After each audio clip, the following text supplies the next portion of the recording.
Hello, everyone. Good morning, good afternoon, good evening, and welcome to this YT Live webinar, which is hosted by e-GMAT. My name is Rajat Sadana. I'm one of the co-founders of e-GMAT, and I'm going to be a main host today. With me, um, I have Raunak, who's a GMAT 740 scorer. Now, before I introduce Raunak, I want to just add some context to this Raunak's journey.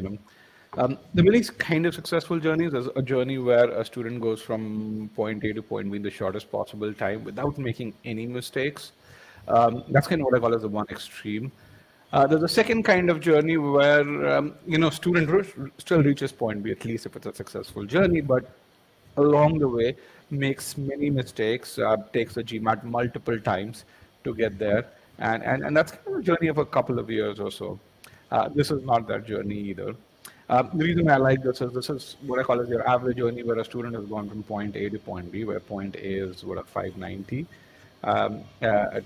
to a point B, which is a 740, and the student has made mistakes, has taken a reasonable amount of time, and has recovered from these mistakes. And this, in my opinion, what makes this journey very exciting. But before we get into the details of it, let's Raunak, welcome to this session, and why don't you introduce yourself? Tell us about your background. What is it that you do, and how does it feel to get that 740?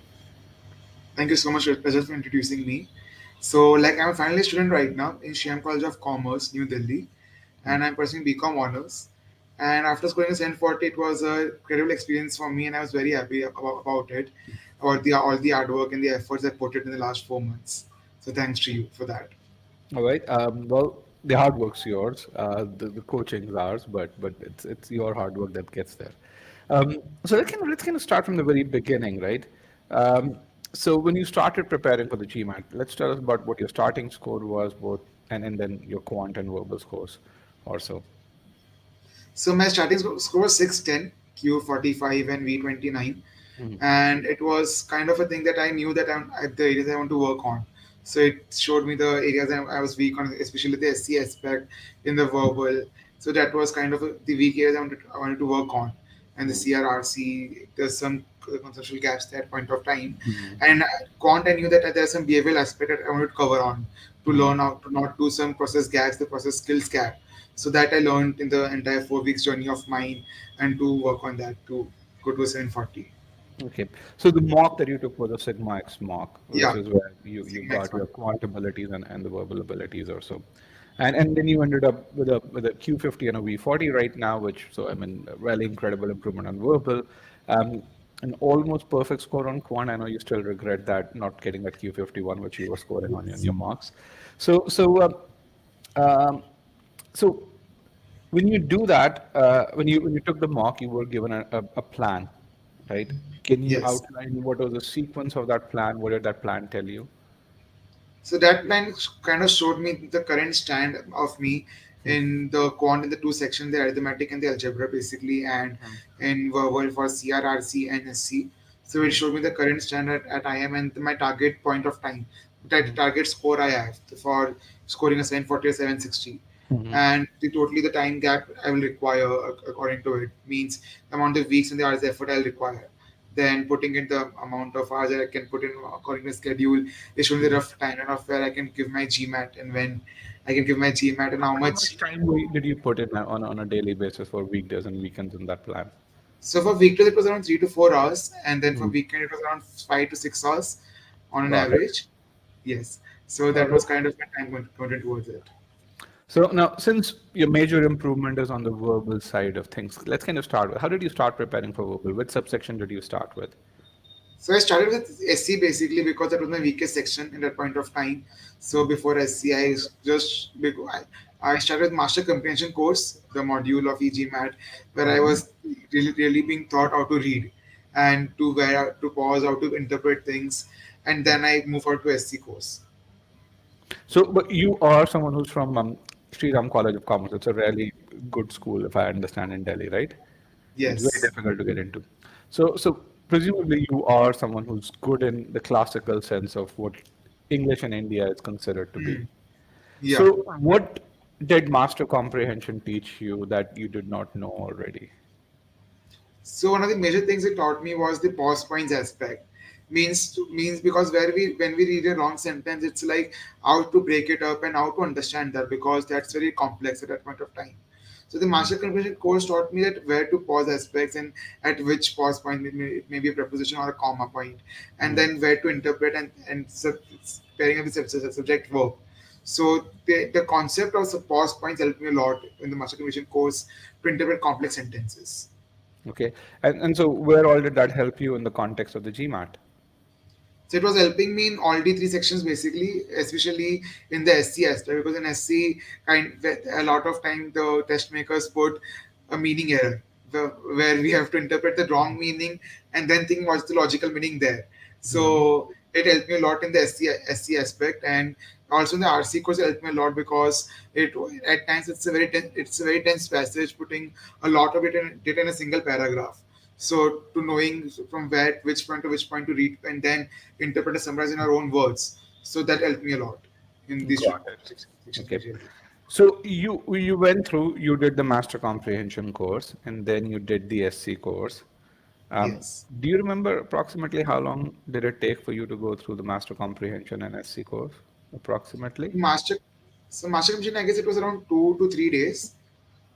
And SC course, I guess it took me around 1.5 weeks to Mm. 2 weeks, because I was very means even if I'm understanding a particular module, so I'm Mhm. going through it again and again, and in the quizzes aspect, so I was making sure that I'm understanding each and every question, the all the practice quiz or the concept quiz. So it took me around, I guess, 1.5 to 2 weeks completing the entire SC. And so I think this is something which is really important, which again shows the behavioral side of things, where you weren't just satisfied with what was being taught. You wanted to make sure that you understood everything completely to really say, okay, is this clear in my mind? Can I do it by myself? And if you couldn't, you would revise that right then and there, and which is great. Now, how were your scores in SC course when you went through the concept, the application, and the practice quizzes? So in my first go, it was not that great. It was around, I'll say, around 80% in my first attempt. So, but in the subsequent attempts, like I was when getting more confident with the SC section. So, for example, when I gave in my first attempt in the beginning itself, so it was around 80%. But after 2 to 3 months, when I was again revising the entire modules, it even happened.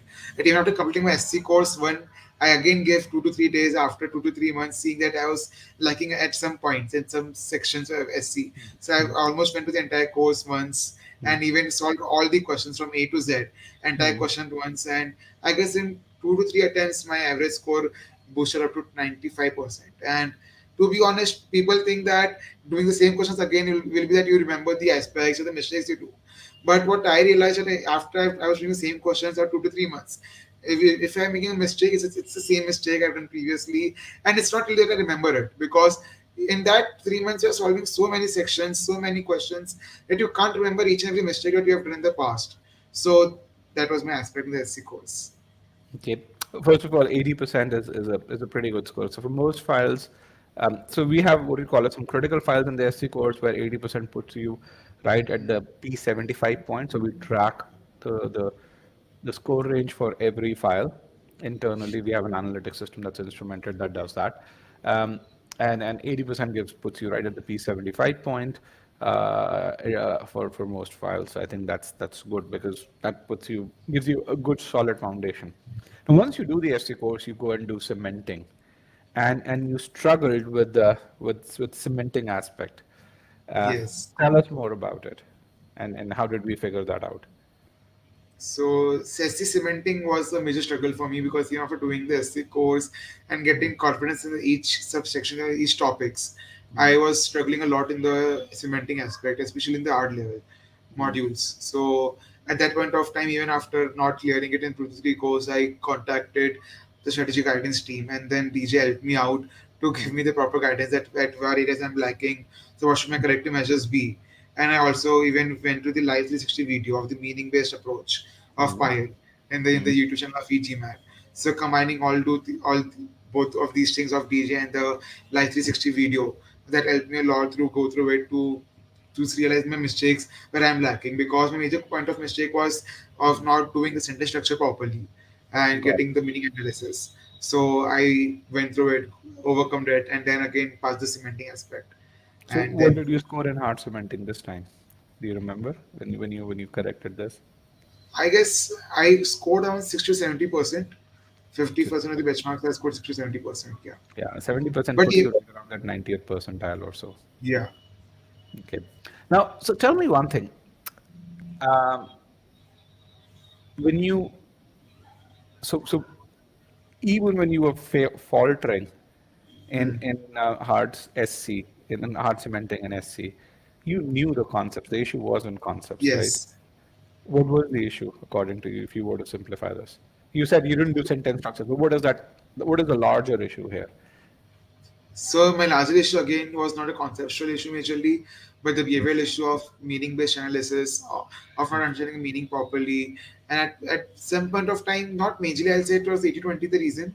So 80% of the reasons was meaning-based analysis and doing the sentence structure properly, connecting the things. Mm-hmm. Means, well, as I said, of the master comprehension course.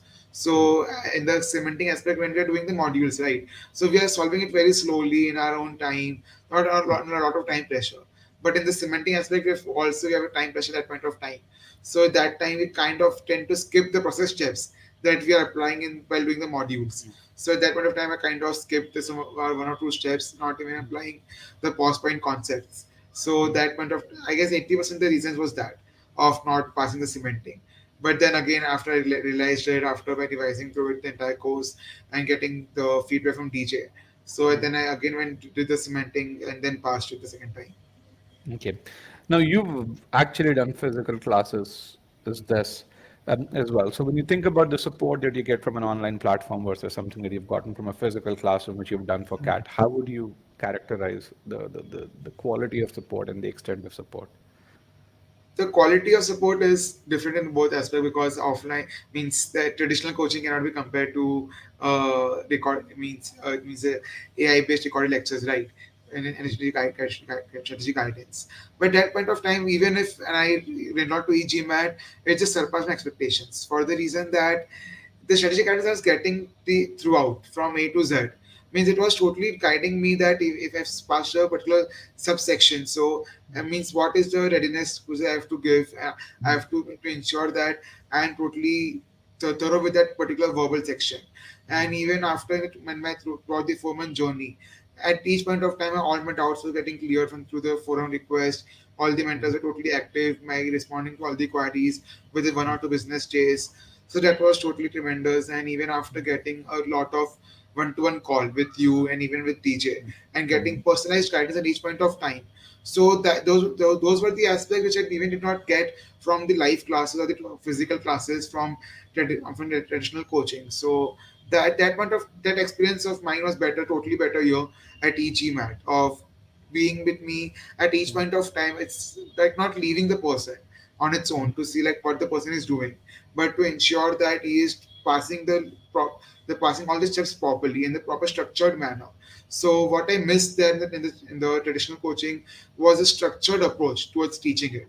It was just that I wanted There to were no become metrics no which you metrics need to to judge cross. your level that what you were and what you have achieved in that point of time. But DGMAT added metrics that what I was before starting preparation and what I've achieved in that 1 or 2 weeks or 2 to 3 months in that particular section. That was just great. Yeah. We always really say, um, while it's not as difficult, but the way I compare this is that uh, getting a top score, you're in the top 3 percentile, is very similar to if I were to really talk about the precision approaches, it's like landing a rocket on the moon. And if you want to land a rocket on the moon, you don't really just send a rocket to the moon and figure out how the hell am I going to land it. You've got to figure that out right within the first 3 kilometers of the rocket kind of taking off from Earth. And then if you can track it and figure out the trajectory is wrong, you've got to fix it right then and there. Because Totally. the faster or the sooner you fix it, the more likely is a success for your journey. So let's talk about uh, this. So you did SC, and what did you do after that? Did you continue on verbal? So after SCA, I skipped to Quant Hmm. and thinking that I'll do the CR and the RC on the later aspect because I assumed I am very confident in that and very strong in that. So that When you was said that, is it CR and RC or Quant? in CI and RC. You assume that So you'd be confident in CN and RC. Okay. yes, I was like I assumed that I'll be confident. I will be good in that.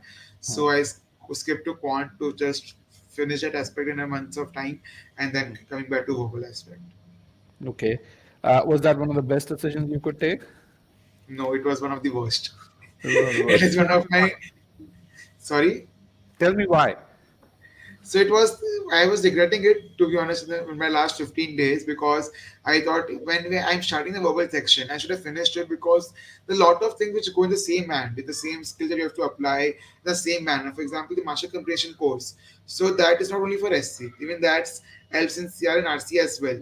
So after doing the CR and RC after a 1.5 or 2 months after doing that module, that doesn't make a lot of sense, and it's just in a particular flow that you are doing a entire verbal section, so that broke out. And if it's in CI and RC, if I would have come, I have struggled a lot in the last 10 days, especially in these two sections, if I'll say.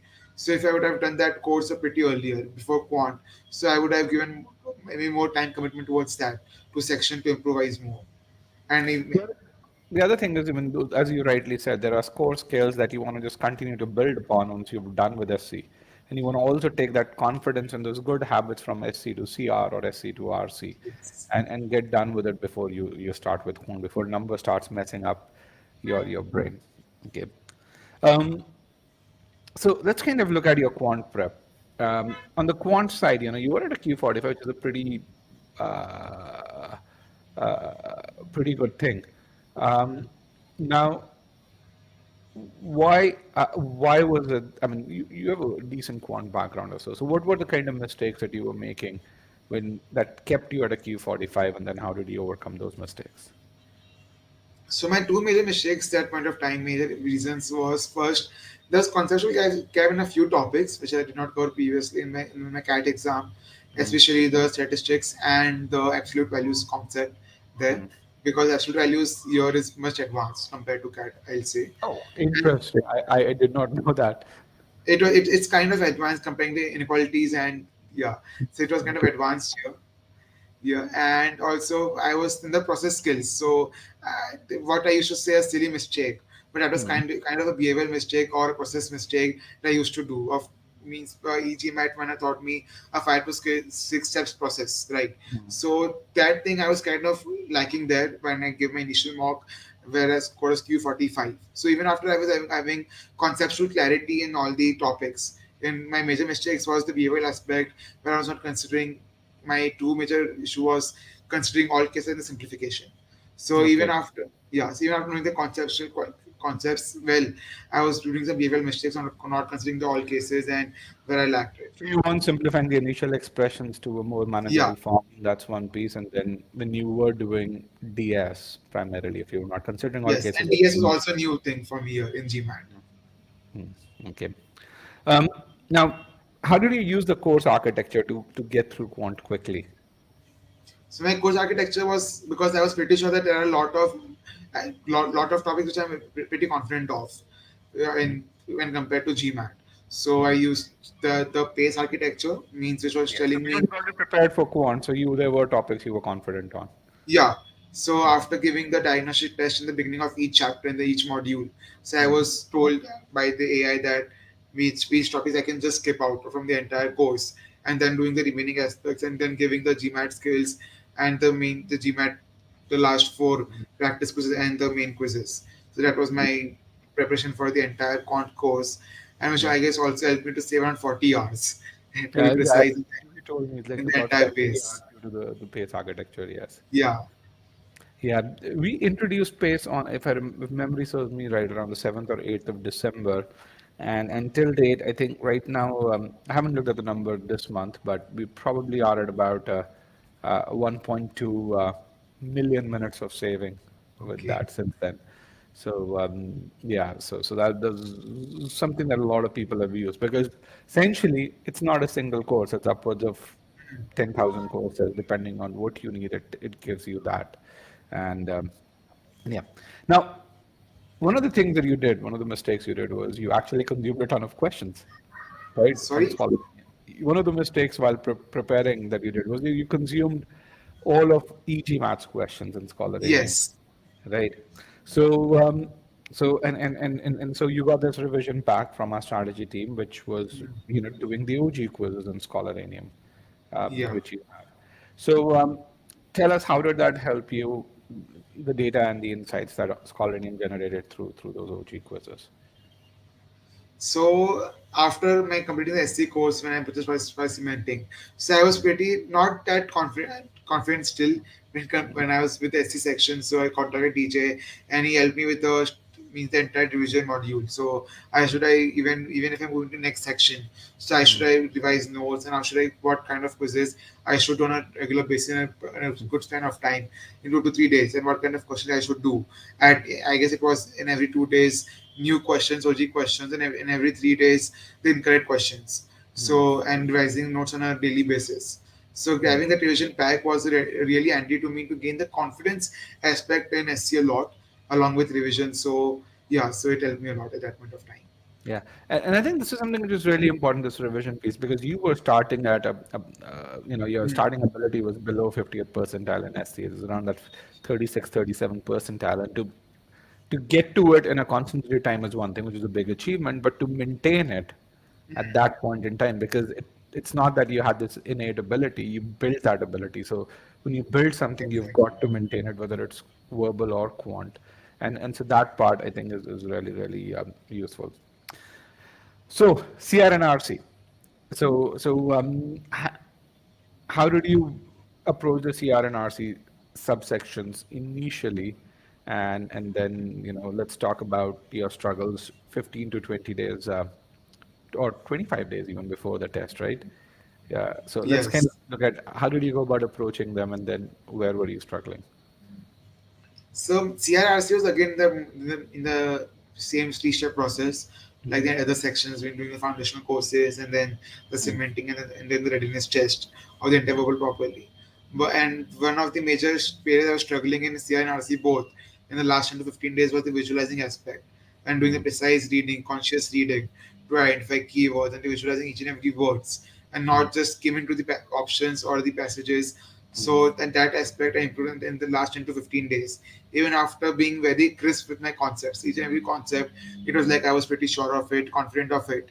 So even after having the conceptual clarity, I was kind of missing on the behavioral aspect of not visualizing the passage or the options properly in both CI and RC. So in that last 10 15 days So let's when kind of delve into that, because this is very important. Because again, you struggle the same thing with the same thing in SC, yeah, and DJ fixed that, and then in CR and RC, you got the concept right. In fact, you got the pre-thinking. The pre-thinking part. You were getting it right, too, yes, and we're going to come to that. But when did you recognize? So you took the test on what, 1st of April, if I remember correctly, yeah, right? 1st of April. When did you recognize that you had a problem in CR and RC? To be exact, the entire problem when we had a call, it was I guess on 22nd March. Yeah, Yeah, 22nd, 21st March. But you recognize the yes. problem existed way before that, because you've Way been before writing that. about it. But the major problem that we had means how should I improvise on that? Means I knew that I was having a problem in CI and RC, but what problem I was not knowing that. Yeah, So that when part. Yeah. So when did you know that you had a problem in CR and RC, that your quant was solid, your SC was solid? So when did that realization come to you? What was the problem? We'll come to that later on. yes, So when did you realize that CR and RC, they're not up to mark? so I guess in the last 15 to 20 days, I guess in around March 10 to 15, I realized Around March that 10 to 50. that's a pain point So for me. yeah, so we had our call on 21st, or my 21st, your 22nd. Yeah. And so between, let's say, March 12th to March 21st, how did you approach fixing that problem? Let's kind of talk about that. So between that 90s, I was trying to do my own trial and other things of of doing a note-making thing I got from DJ for RC, and the other aspect was to solve subsection wise for NCR means the for assumption module, then strengthen, then weaken, inference, then doing the incorrect questions of that again and again from the OG scholar name and the main scholar name of e-GMAT. So for example, just picking a particular topic and doing the questions of that, the incorrect questions, and seeing at what level of question I'm still getting wrong, even if it's medium or hard. So those two levels. So in those 9 days, I was doing that.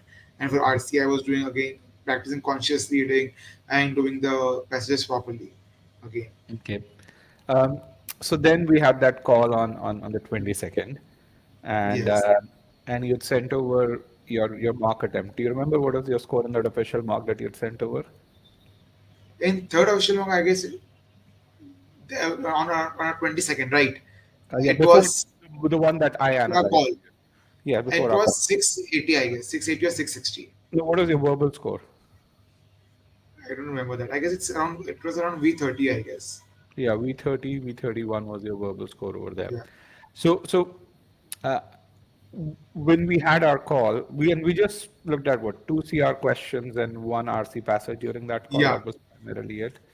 What what did you recognize from the two CR questions?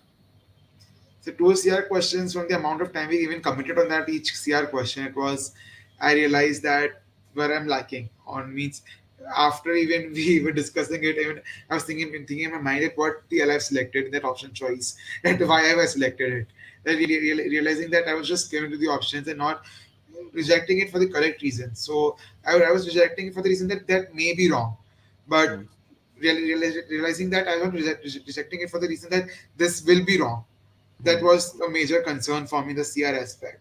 In those two questions, we analyzed that what was the logic means towards rejecting that those choices and selecting the wrong choice. So that was kind of, I'll say, a, a bell for me that now it's high point that I have to read properly, visualize properly. And same in the RC. Yeah, I think, but let's kind of go. I think for CR, for me, the key takeaways when I looked at those two questions and quizzed you was that you got the conclusion right. Your pre-thinking was right. In fact, your pre-thinking was of a higher Was quality great. than my pre-thinking. And I was like, okay, if you're getting that, then it's essentially purely about cause when you attribute causality, you have to eliminate the reasons why someone would make a mistake and fix those reasons. And when I looked at this, it's like there's no reason why, um, if you are able to identify and understand the conclusion, if you're able to identify the logic that the author is using, if you're able to pre-think, and pre-thinking was, as I said, very good. Why would you make a mistake? The only thing is you're probably not reading the answer choices correctly. Yeah. And that's where, when we talked about it, it was very clear because we analyzed two questions, same behavioral issues, and and and uh, and it was very clear. If you did that, because your pre-thinking was good, and they were difficult questions. Both those questions that you got wrong were difficult questions. They weren't Thanks for easy questions, and when you started fixing those behavioral issues in CR, first of all, how did it go about? I mean, how long did it take for you to fix the CR behavioral issues from the 22nd to when did you feel okay those issues are getting fixed?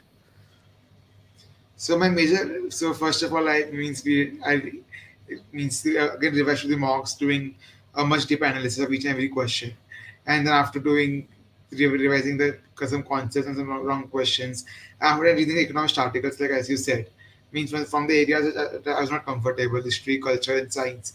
So reading those articles, visualizing that articles, and means connecting each and every aspect from each paragraph, from for the first word to the last word, getting that what main story the entire article is trying to convey to us. So that was a great help for me to visualizing the areas. And it was that if I'm able to visualize from the areas that I'm not comfortable with. So that point of time, it made me confident that by proper visualizing skills and proper with precise reading, conscious reading, if I'm able to means understand those passages which I never thought. To be honest, I even tried reading articles previously, and reading from business articles was sometimes a task for me, even in the areas that I'm comfortable with. And I even tried once reading a cultural article, and I was like, I can't get that.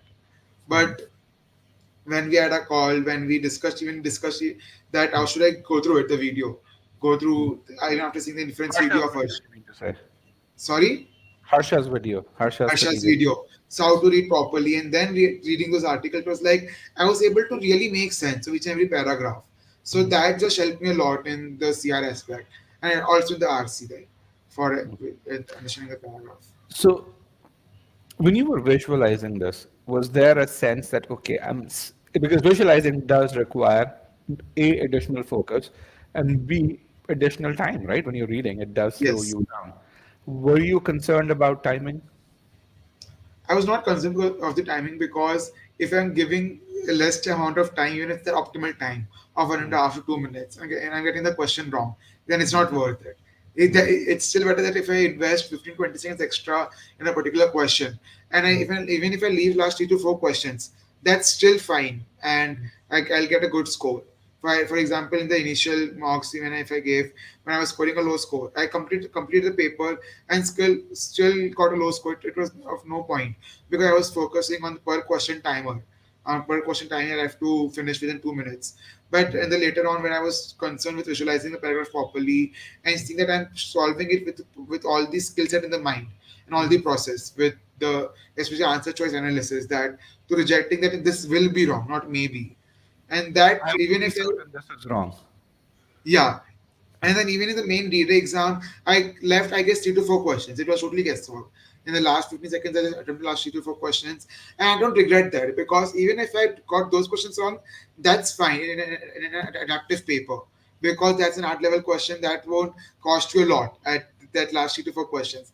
But getting a question wrong in the first half itself of the paper, that will cost me a lot, even if my accuracy is the same. So even if I saw that in my last mock, so in my 660 or 680 mark and even the 740 mark, the number of questions wrong were the same, exactly same. Accuracy was the same, but score was just significantly different. Only reason being, in my 740 mark, my last 7 questions were guesswork, and others were genuinely correct answers. So even with the same accuracy, the time was not an issue, and I got a good score. Okay. That's first of all, knowing the test helps. That's what this Yeah. shows, that you know how the test works. That helps. It makes you, it allows you to make good decisions. That's there. Mm. The second piece I want to ask is, and we're going to come back to that visualization, but when you did this, when you successfully visualized things, um, did it have a calming effect on your mind as well? Because you were reading and understanding whatever. Yes. So it was a kind of a confidence booster for me, even going even during the exam as well. That when I'm seeing that I'm able to understand the entire passage or even the para in the CR questions, and then rejecting the question answers properly. That when I was like at that aspect in my mind when doing the questions, that ये तो हो ही नहीं सकता, that aspect at that point of time. So it was like when I moved to the next question, I was pretty confident that the previous question is very good. I've solved it Correct. properly. Yeah, so that not only helps in boosting your score in the GMAT exam, but it also helps in getting better decisions and better solving skills in the subsequent questions because you are pretty confident of the questions that I've done in the past. That's totally correct, and it kind of gives a sense of relief that I'm going in a good path. And even if in questions, and even if you get 5 correct questions, and if then you're not confident in that, and then I go move forward, I like that sense of doubt in my mind at what am I doing? Is this question easy or difficult? Because it's an adaptive paper. So that question is always strikes in your mind while giving the exam. But when giving a question with full confidence, even if you feel it's an easy question, because even if it's an SC, for example, only 3 words are underlined. First reaction is like only 3 words underlined, it will be an easy question.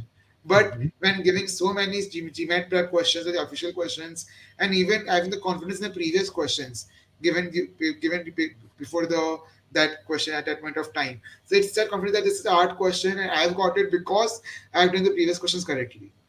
So that just helps boosting the That's confidence a true. lot. That's very, very true. Yes, I agree with that. Now, I want to just go back to and talk about a certain character trait of yours. 22nd, we had this call. You were at a V30, V31. You were 10 points shy of your target score. You had 10, pretty much, but 9 days, 10 days or Yeah. so. And I said, Ronak, don't take the test now. You need 20, 25 days. Yes. And what did you tell yourself at that time? Because you said, no, I am going to take the test in 11 days. And you said, Yes. and I still didn't understand how, but you said, we have a certain set of exams. My entire class they've pushed the exams because of my GMAT. So what did you tell yourself at that point in time with regards to, hey, I'm going to take the exam in 10 days? And so what was going on in Ronak's mind then? At that point of time, it was like I Because he have to was do it only anyway. telling you 25 days. Yes, you told me 25 days, and I was like, no, I can't take this for more 25 days. I have to just finish it ASAP because I give my 4 months towards Mm, that. And our target date was initially was 15th March. It was already from 15th March, it happened 20, then 25th, then 1st April. So I was like, I can't push it more. Now I have to do it. So that was my target in my mind. And that in that call also 22nd, you said a line that you are in the top B schools in the world, and you have to figure out a path on your own, and you have to manage all these things, because if you're aiming for that B schools, you're going to manage more difficult things. And I was like, that's really true. So that in the last 10 days, I'll say it was 70-30. 70% was the process skills that we discussed on that call, and 30% was that line of yours. And it was always in my mind, even if between I was thinking that, will I be able to do it? Should I leave the GMAT right now? Should I continue it after my graduation? I was like, no, I have to do it, because I've committed my 4 months toward it. At this point of time, I can't give up. And if I'm aiming for top B schools, I can afford to give up, because that's not my personality also. Because I feel that if I've aimed for something, I have to do it anyhow. So I really just put all my efforts, and with a single aim that I have to give the GMAT in the first week of April anyhow, and score a great score, not just giving it for the namesake, but giving the giving the main exam with proper confidence and with proper skills level. So that was my target. I was like, I have to just do it anyhow. With that target, I was were also doing all the behavioral gaps, because as per the discussion on the call, right, my issues were a conceptual gap, there's behavioral gap, and correcting the behavioral gap is a task, because that's in your behavioral inherited from mm, the childhood. Because like yes. the reading aspect, even if my father tells me Mm, today that you are struggling in that because you're not reading properly on a regular basis. So that's a behavioral aspect that I have to improvise on. And that 1 week I was like, I just have to do it. I don't have an option right now. I was not having a second doubt also as well, that in between I was having, but I was like, no, but I have to do it. And that was just my target in my mind. So That shows a certain level of a certain kind of character, first of all. That you say, okay, there's someone who's had a decade of experience telling you don't do it, and you need 25 days, and I've got to do it. But I think the beauty about this was that you decided to do it, but yeah, you understood what needed to be done. You didn't take any shortcuts while doing it. yes, And for me, the interesting thing was when I told you you're going to need 25 days. You actually took the entire dump from me as to what would be needed in those 25 days. And you said, yeah, okay, Rajat, I'm going to do this now. I'm going to do this tomorrow morning. You didn't change the sequence. You didn't really just say, I'm not going to do these things that you've suggested. You yes, timed it out, planned it out in the next 9 days or so. To the extent where you said, this is when I'm going to go take a mock test. And you did it. I mean, the point for me, which was very impressive, was on 26th when you wrote to me, you said I took a mock test, the official mock. I got a Q51 V39. I have a 740, and I'm so happy. And you asked me when should I take another mock? I was like, okay, this is interesting. I've seen very few people who take this challenge on and yes, are able to execute that well. That efficiency of execution and that focus to keep on what needs to be done. Both of them simultaneously are two rare skills yeah, that you possess, and I'm really glad that you focus on doing this, because this attitude is what's going to help you catapult other people who are at the same level and get to that next level. yeah. So yeah, that I think we're pretty much done with all the questions that I had. If I were to ask this question early on and in the pre-session piece, if you were to do all of this again, what would be two or three things that you would do differently with regards to approaching your GMAT preparation? First If of all, you, like I said, even sorry. if you were to just summarize that. Yeah. So first of all, that what I said even in the session right now was not doing CR and RC immediately after SC. So that was one of the major mistakes. So I'll just finish the anti-verbal aspect in one go. And second will be that to improvise more on the behavioral aspect for quant, because even if I scored a Q40, and even in the test center, I was not satisfied a lot with the quant score, because I knew The that Q50, you mean to say, not a Q40. Yeah, sorry, Q50. Yeah, even if I Yes. scored a Q50, I was like, I would have scored a Q50 one, and that gap of 1 point was only because of my silly mistakes. I'm sure of that. So these two aspects, I will just improvise on Okay. if I just Okay. take it. So let's take some questions now. And Yeah. so good, interesting question, by Abhishek. And Juhi, if you can highlight that question. Um, the question says, uh, no, no. When did you know you were ready to book the date, or did you book the date and plan in reverse? No, So no. It was a former thing. So I was giving my mocks. Like I even said a few moments earlier, right? My initial target was 15th March. Then it got postponed to 20, then 25th, and at the end in the first week of April. So my like even if we discuss, it was a rule of thumb of DJ in the beginning of my course as well, that if I score within a 10 to 20 points range of a target GMAT course in the two subsequent mocks, then I'll go to and give my GMAT. So after scoring good scores in two mocks on a continuous basis in GMAT official mock 3 and 4, and then I booked a GMAT date. I guess 2 days prior, I booked my date on 30 March. I had a chat with Rajat and booked the date at that point of time. On 31st, I had my chill. I went out to just calm myself, and then on first, I gave my GMAT. So it just depends on if you have given two mocks, which is within 10 to 20 points of range of the target GMAT score, then you can just go ahead and give your mock, give your main GMAT exam. I agree with that. So I think the principle here is very important, which is so Raunak talked about taking two mocks here. So essentially, what you're really saying is don't a single data point doesn't it can be wrong. Two data points and two data points where you're confident you've not seen those questions. I want to be Yes. very precise over here. That's where when you know that you are more or less ready. At e-GMAT, we prefer to have about five data points. Let me just be very clear, and which is where when we tell you you're ready, it's we look at your Scholarinium data, we look at least 3 to 4 test readiness quizzes. Now, unfortunately, it's Ronak's case, you exhausted all those questions, so you had to resort to taking mocks.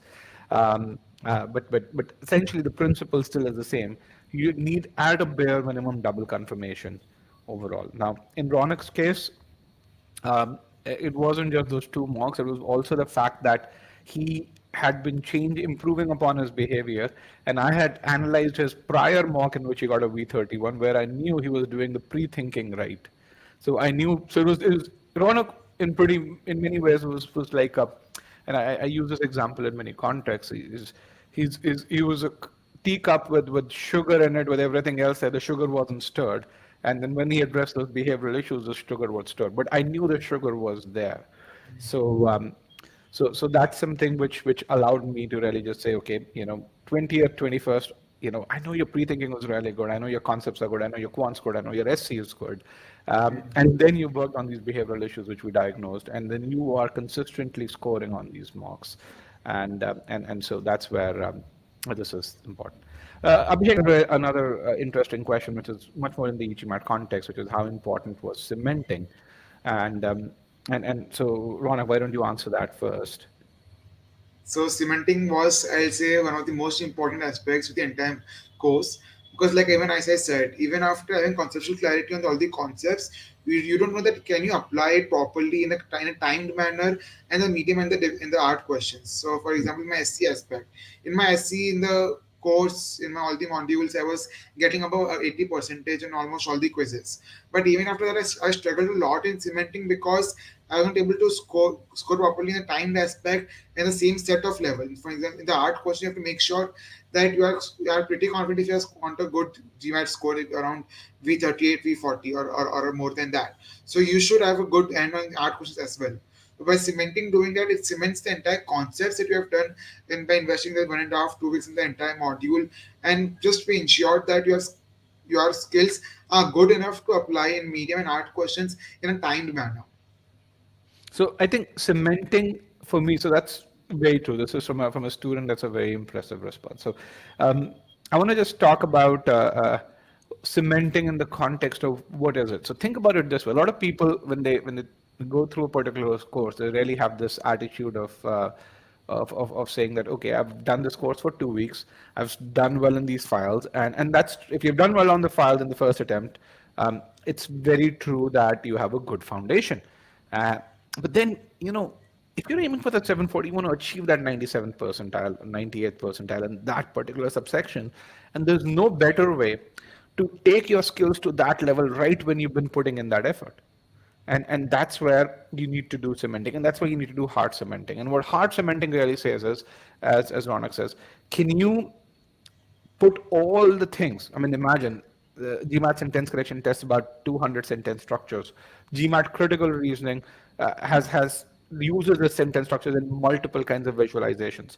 Can you really do that in a consolidated fashion? Apply everything that you've learned on the hardest questions, because the hardest questions are the ones that test way more aspects than the medium ones. Medium ones are relatively simpler. If you've done the course, there's an 80-85% or 80-85% of the people actually do medium cementing well.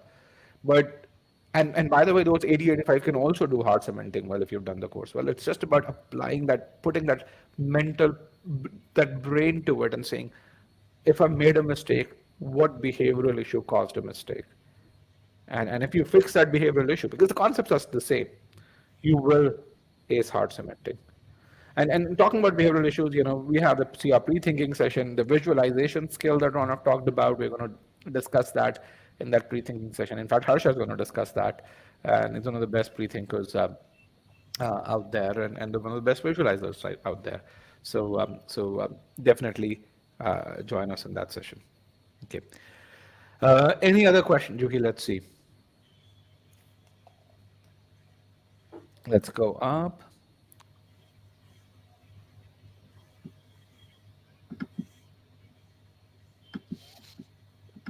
Sucks to be here. Want to do a deferred MBA abroad. Yeah, I mean, if you're studying mechanical at IIT, you know how to study well. I would say you understand in some ways those behavioral skills. Definitely, I mean, like Rona, get done with the GMAT, and then you can worry about. You'll have one less thing to worry about. Um, Now, when it comes to a deferred MBA, there's something that I would say, Ronak, you have some insights on a deferred MBA, right? Yeah. So why don't you tell us? So deferred MBA for an Indian is a difficult aspect because Indians kind of struggle on that.